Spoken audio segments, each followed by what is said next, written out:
Boa noite. Estamos iniciando mais um programa Momentos de Sabedoria.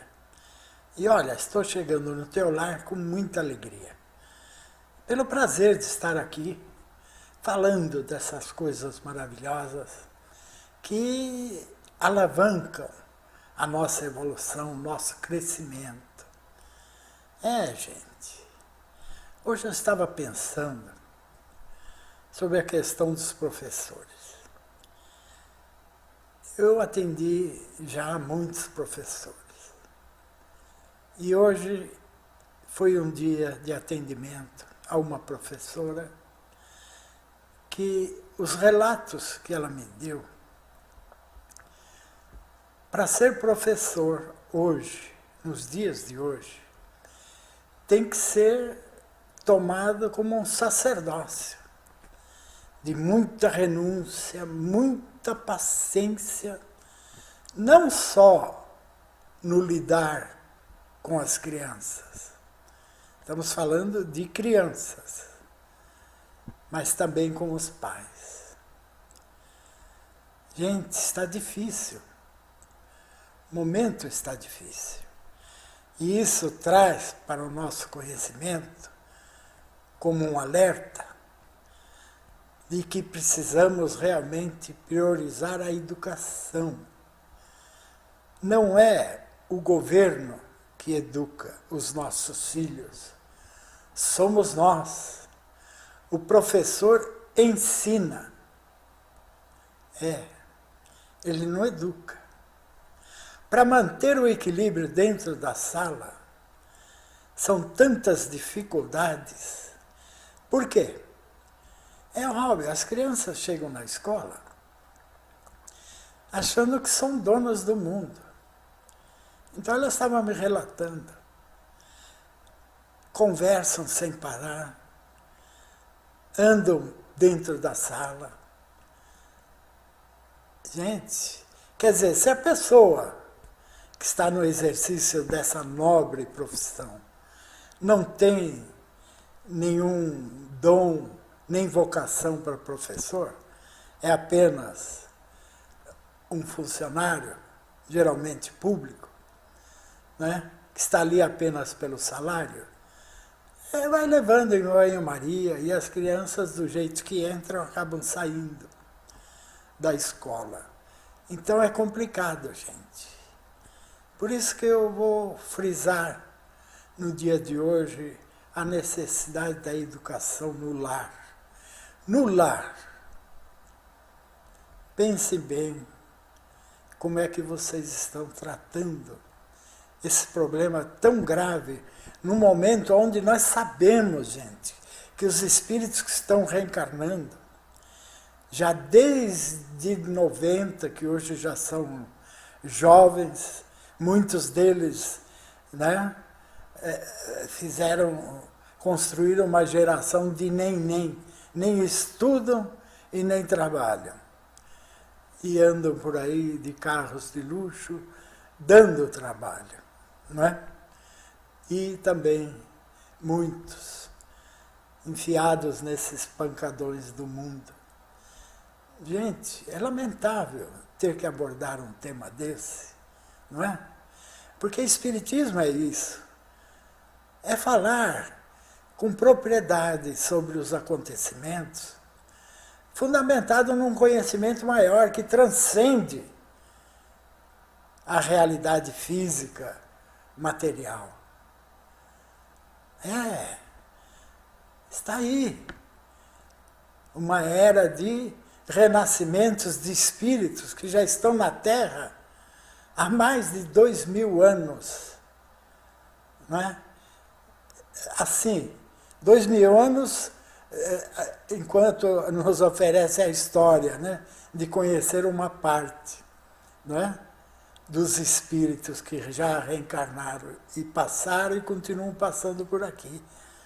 Mas a gente percebe que na inteligência, meu Deus do céu, tem criança hoje com 2 anos e meio que às vezes ensina a avó a mexer no celular, mas não mexe com as coisas dele e nem nega nada para ele, porque senão vai ter atrito.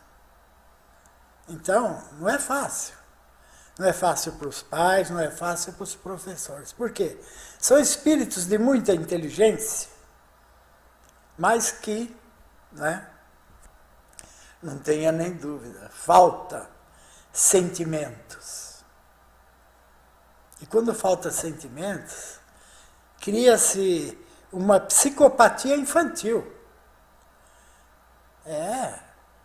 A criança não tem dó dos pais. Elas querem, elas exigem e vão crescendo, não toleram ninguém. E houve um casal de americanos que, certa vez, lá para os anos de 1980, 80 e pouco, criaram a tal das crianças índigo. Disseram eles que iam reencarnar crianças com genes especial que nenhum ser humano presente na Terra o tinha. Ninguém tinha esse gene, só esses espíritos. E com isso, pela descrição dessas crianças, que não aceitavam educação, ordens, eram espíritos superiores, adiantados, e que iam transformar o mundo. Realmente transformaram. Só que agora, nós, da nossa geração, estamos a braços para consertar esse mundo, que eles transformaram no quê? Está aí, todo mundo assistindo todos os dias. E é gozado que uma criança de 6 anos, 7 anos, conta uma mentira sobre a professora, aí vem os pais, vem o diretor. Vocês estão entendendo? A coisa está difícil para os professores. Aqui, no nosso país. Porque na China, o professor é o único que não se dobra diante do imperador. Porque o respeito é do imperador para com o professor. Mas olha o que nós fizemos com a profissão da pedagogia. E aí eu me pergunto, e nós, espíritas, o que estamos fazendo para colaborar, para amenizar isso? Não é? Será que nós que estamos envolvidos com o movimento espírita, com o centro espírita, achamos que vamos consertar o mundo dando paz e praticando desobsessão? E psicografias subjetivas? Gente, temos que parar para pensar. Se você está numa casa, na direção de uma casa, que tem uma afluência boa, trata dessa questão do estudo para orientar os pais e as crianças, desde cedo, mas não ficar falando para as crianças em espiritismo. Temos que falar para as crianças a educação moral e cívica, com base no Evangelho. Podemos contar historinhas, tudo, mas não querer avançar no tempo com essas crianças, como eu assisti uma vez, crianças entre 5, 6 anos, 7 anos no máximo, a pessoa encarregada de orientar as crianças, falando que no universo existiam vários mundos e que o mundo tal era mais evoluído. Gente, então às vezes nós temos que estar atentos para nós estarmos observando o resultado. Temos que manter um controle de qualidade, não é? O que as pessoas que estão a cargo de orientar aqueles que chegam à casa espírita, o que estão dizendo para as pessoas que chegam pela primeira vez? E saber orientar essas pessoas e não dar-lhe a eles um padrão de atendimento. Você só pode falar isso, só fala isso e aquilo, não sei o quê. Vocês estão entendendo, gente? Não é isso, gente. Precisamos criar núcleos de fraternidade. Já como dizia o nosso Herculano Pires. Então, gente, vamos pensar seriamente. Muita gente pode falar sobre as parábolas de Jesus e até questioná-las. Mas para questionar a parábola do Cristo, é preciso ter conhecimento da realidade ampla e profunda, para poder compreender cada parábola e saber o seu significado, por trás da letra. Né? Então Jesus, em certo momento, falando a um grupo de pessoas, e perguntaram: quem é o maior no reino dos céus? O que é preciso fazer para ganhar o reino dos céus? E Jesus chamou uma criança e falou: aquele que for humilde, tal qual esta criança, será o maior no reino dos céus. E eu já vi muita gente questionando. Mas a criança é um espírito, muitas vezes antigo, velho. Ele só é dócil, humilde enquanto criança.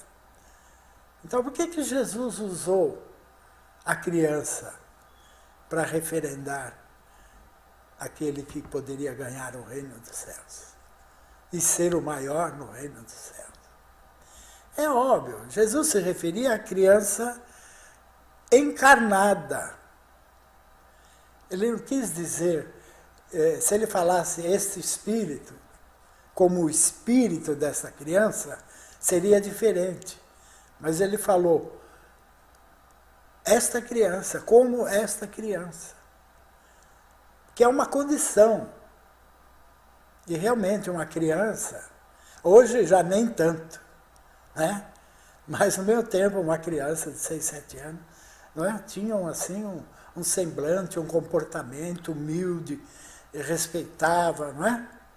O pai chamava, vai lá buscar isso para mim, ele corria, até com alegria. Hoje é outra coisa, hoje Jesus não ia usar realmente, né, essa referência. Agora, é óbvio que não podemos generalizar, mas a quantidade de espíritos reencarnados nesse período realmente requer trabalho, dedicação, renúncia e a disposição de educá-los, não é? Olha aí uma tarefa santificante. Mas é que nem eu digo, não é ensinar espiritismo para a criança. Isso não é educação espírita. Isso é educação doutrinária. Isso não serve. Temos que trabalhar a essência necessária para a criança se desenvolver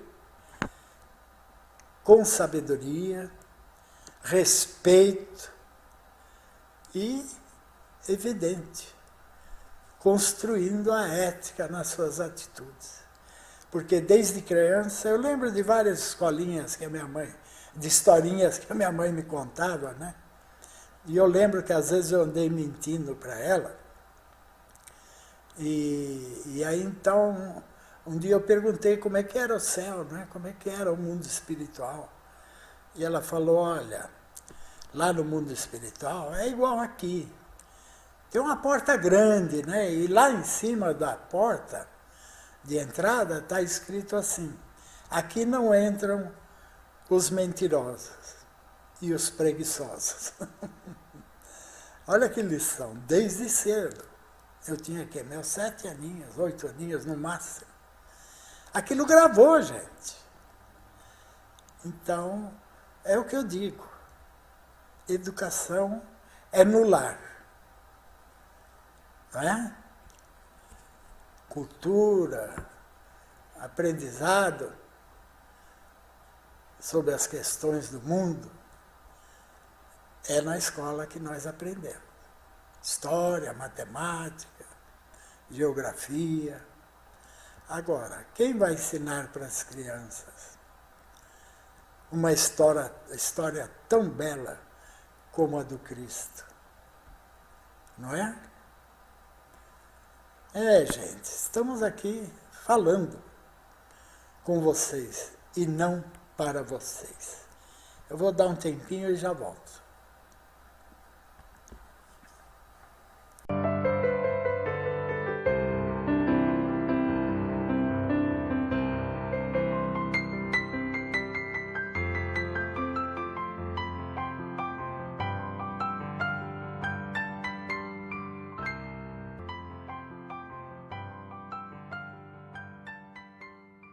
Pare de sofrer dor de cabeça, dores nas costas, fibromialgia, síndrome do túnel do carpo.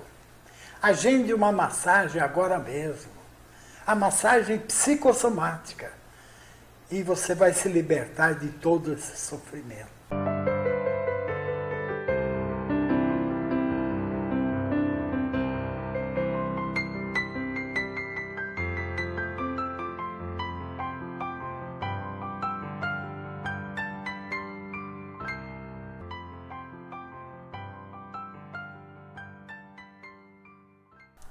Retornamos, e com as turbinas do coração aquecidas, não é?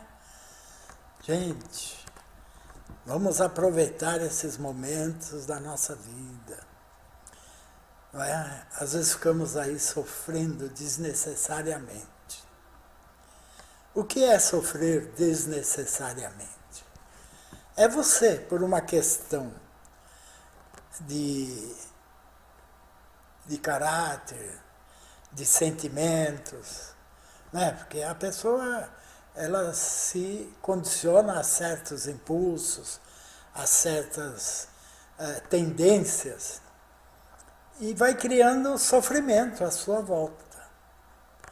Porque muitas vezes acabamos ferindo pessoas, criando inimigos, que muitas vezes no silêncio da mágoa pode estar nos atingindo com dardos envenenados, como disse o mentor para André Luiz, quando ele ficou indignado de ser chamado de suicida. Gente, muitos podem até ter aprendido, numa leitura breve, de que ele foi considerado suicida porque ele abusava da alimentação e da bebida, não é? Mas o mentor explicou para ele. Falou: André, pela tua intemperança no trato com os teus semelhantes, você criou muitos inimigos. E eles, na mágoa profunda, alimentando o ódio, enviavam dardos envenenados, sobrepondo a tua enfermidade, agravando-a, precipitando a tua morte. Gente, a gente ouve falar, a gente muitas vezes fala do pensamento, que o pensamento é isso e aquilo, e às vezes estamos descuidados do pensamento. Não é só as atitudes, o pensamento tem uma força tremenda. E no fim, acaba semeando para si mesmo sofrimentos desnecessários. Porque o sofrimento, quando ele é um karma, que você contraiu, sabe Deus quando, tudo bem, você está sofrendo com proveito. Você está resgatando, você está aliviando a tua consciência de um passado tenebroso que vai voltar à tua lembrança a hora que você estiver no mundo espiritual. Só que você, tendo resgatado aqui na Terra, você vai ter um alívio tremendo. Você vai falar, graças a Deus, resgatei, tirei esse inferno da minha consciência. Gente. Então é isso. Aí é bem sofrer, é sofrer com proveito, não tenha nem dúvida. Agora, quando nós ficamos criando sofrimentos aleatórios, magoando corações, traindo sentimentos, não é? Explorando a boa-fé, não tenha nem dúvida, gente. Todo esse processo vai se transformar, sim, não tenha nem dúvida, em sofrimentos terríveis ainda nesta vida. Quantas vezes nós já não nos arrependemos de ter falado uma palavra num momento inoportuno? E essa palavra acabou nos causando certos constrangimentos por muito tempo.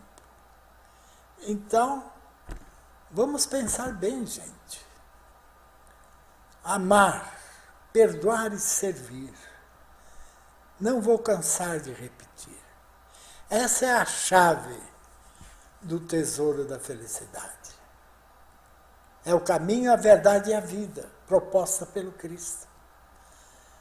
Toda a doutrina espírita, no seu conteúdo original, é óbvio que nos acrescenta conhecimentos inumeráveis, verdadeiras revelações da nossa natureza.